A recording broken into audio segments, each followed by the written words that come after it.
ses écouteurs. La géographie est un déterminant invariable de l'organisation des sociétés, de leur épanouissement.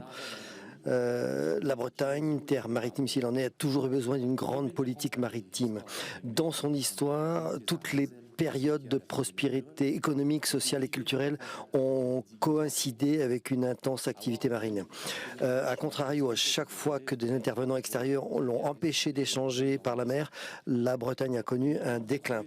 En 1976, le nazérien Yves Lainée publiait aux éditions du Célib un livre au titre évocateur « Europe, rends-nous la mer ». Yves Lainée, directeur commercial au port autonome de Nantes, Saint-Nazaire, cette année-là, il décidait d'entrer à la Brittany Ferries pour en devenir le directeur du développement. Depuis une quinzaine d'années, la région Bretagne s'attache, avec de faibles moyens budgétaires qui sont les siens, à remettre à niveau des infrastructures et des équipements portuaires dont l'État ne s'occupait plus guère, préférant depuis longtemps concentrer ses interventions sur les ports de Marseille et du Havre.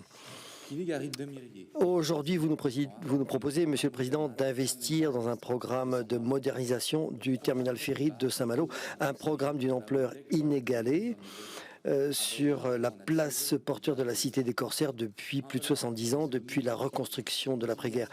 À cet égard, c'est un programme assez comparable par son ampleur à celui de l'extension du port de Brest.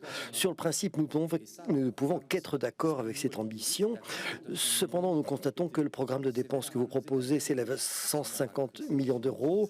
C'est 5 fois la somme qui était prévue dans une première délibération du Conseil régional votée en 2017. 5 fois. Quand on se penche sur les postes de dépenses, on constate que plusieurs aspects du dossier questionnent la question dont l'État se comporte en France vis-à-vis des régions, et ce sont des problématiques très politiques. À la lecture du bordereau, l'État et l'Union européenne apparaissent totalement absents du plan de financement, à la seule charge de la région. Or, plusieurs administrations de l'État sont concernées par les programmes des travaux, les douanes, la police des frontières, et le port de Saint-Malo assure un trafic international avec le Royaume-Uni, qui est désormais un État tiers.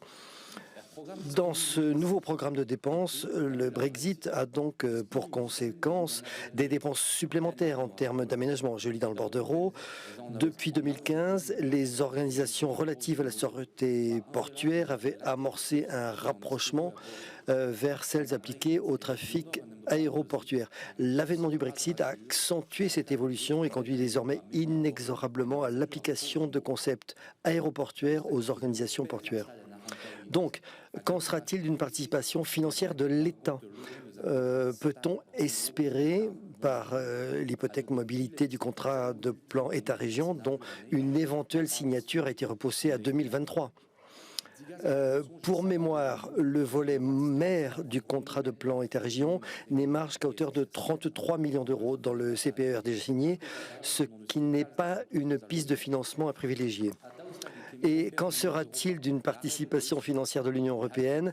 Peut-on l'espérer par le plan de relance, considérant que l'électrification des deux quais peut s'inscrire dans la transition énergétique et écologique, ou bien par des fonds post-Brexit peut-être?